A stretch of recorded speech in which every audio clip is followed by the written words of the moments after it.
You're listening to Soap Dirt, the latest in television entertainment news. Hey there, GH watchers. We need to talk about Nina just getting fired and how she vowed to Drew that she is not going to roll over and take this lying down. Even worse, he's ready to replace her with Carly. Hey guys, this is Belinda from Soap Dirt, and what I'm really interested in is that late this coming week, late in the week of January 22nd through the 26th, something changes after Nina talks to Valentin Cassadine. Will she get her chance at revenge on the Quartermaines and on Carly? Let's discuss, but please subscribe if you haven't already. I just want to say this right from the jump. Whenever I talk about Carly and Nina stuff, it's kind of funny. I see your comments. People who love Nina call me a Carly lover and a Nina hater. People who love Carly call me a Carly hater and a Nina lover. That says to me that I am striking the balance, and I hope I am, because I am neither a Nina lover nor a Carly lover. I'm trying to call it as I see it, trying to be accurate based on history. So in that spirit, I am not saying that Carly deserves revenge on her. I am simply saying Nina is going to pursue it. Statement of fact. All right. Drew Cain fired Nina Reeves illegally this past week. The word illegal? Yes, absolutely. Nina alerted federal law enforcement to the fact that her boss and his girlfriend were engaged in illegal stock trades. That makes Nina a whistleblower. Whistleblowers are protected from retaliation from the people on the job that they turned in. If Drew had stopped just at firing her, Nina could have sued him. She likely would have won huge damages and the right to have her job back. But Drew can avoid all that because he prepared that resignation letter and then blackmailed her into signing it. Remember, he said he would keep all of the Crimson staff employed if she would just walk away. Otherwise, he would fire them all and shut the magazine down.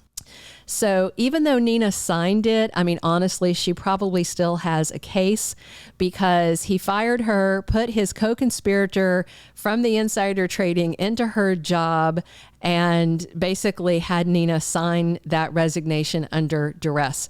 But we know she's not going to go that route. If it was the real world instead of Port Charles, she'd have a good case, but I don't see this becoming a legal matter. We can debate all day whether Carly's equipped to run Crimson magazine. She does have business experience. She ran a hotel.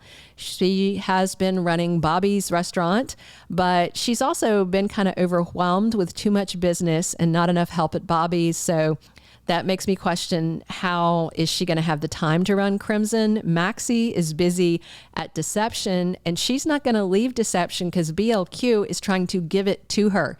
She's got no reason to come back to Crimson. And will the staff at Crimson accept this firing, or is Drew about to be faced with a staff walkout?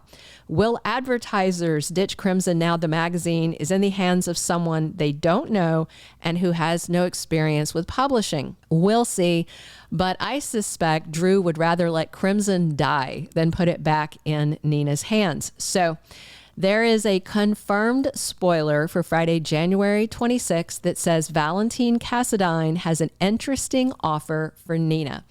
Well, you probably know by now that Valentin's not exactly a fan of Drew Cain or any of the Quartermaines.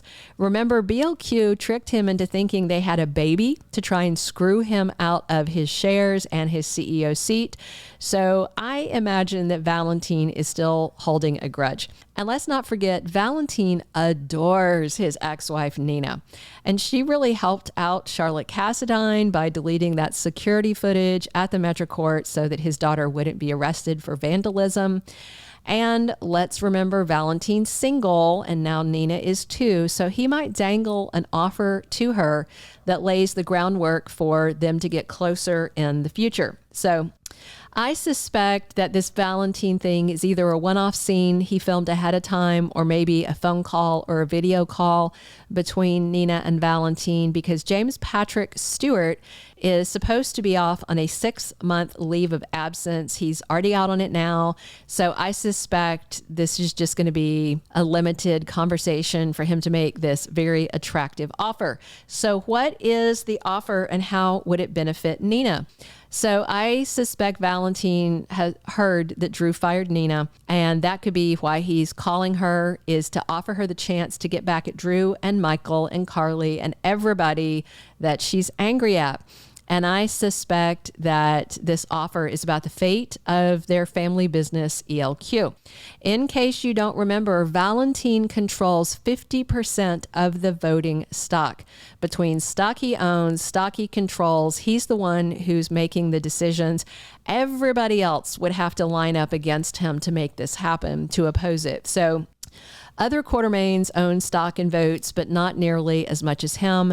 And right now, Valentine is CEO of ELQ, but he's out of town for a bit. I'm guessing they're going to say he's off getting Charlotte treatment or something. Here's what I hope Valentine offers her.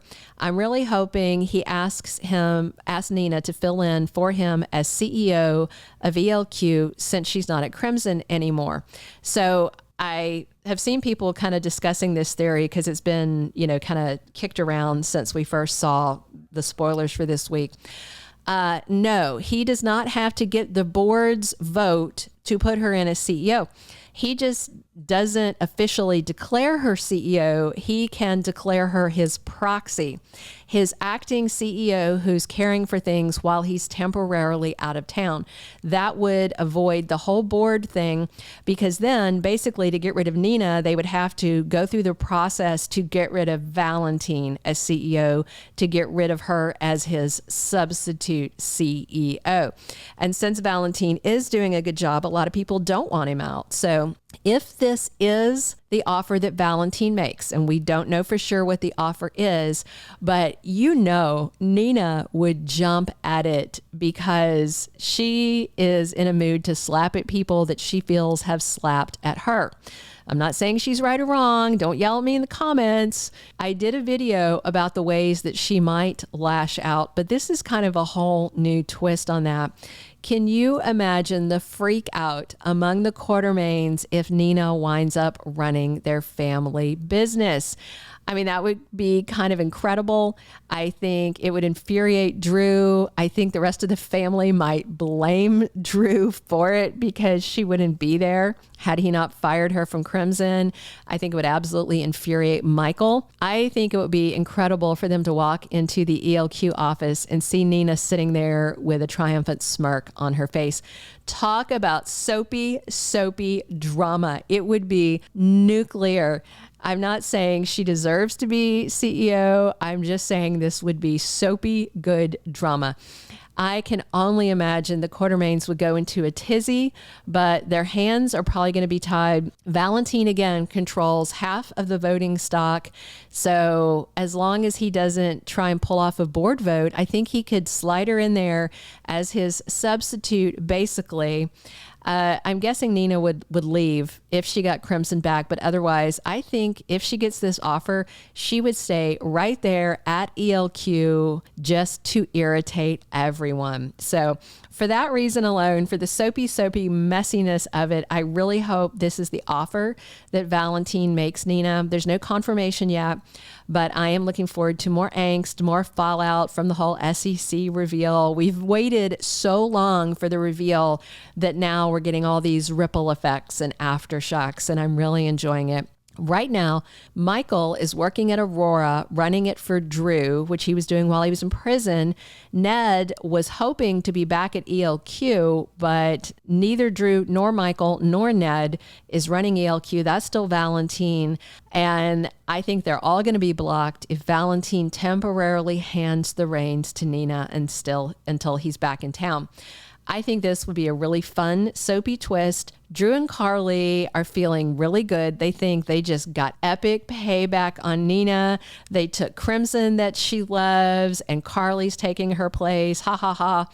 which that was a great scene on Friday. The look on Nina's face. Oh my gosh. But imagine flipping that script around and the look on Drew's face if Nina ends up running the Quartermaine family business. I mean, so messy. Can you imagine being in the room when Drew rants to Carly about Nina being temporary CEO? If it goes that way. Can you imagine Michael venting to Willow and Ned venting to Olivia all about the same thing? Nina has nothing else to lose, not really. So I still think she is going to just irritate everybody that hates her just because she can. So Valentine may tee this up for her. We will know late next week. Hey, be sure and come back because we are here talking General Hospital 7 days a week. Definitely click subscribe if you haven't already and drop your comments. Thanks so much for tuning in. This is Belinda. Thank you for being a loyal listener. Follow us wherever you get your podcast because you don't want to miss the next episode. Soap Dirt is on all the major podcast platforms, including Apple Podcast, Spotify, iHeartRadio, and more.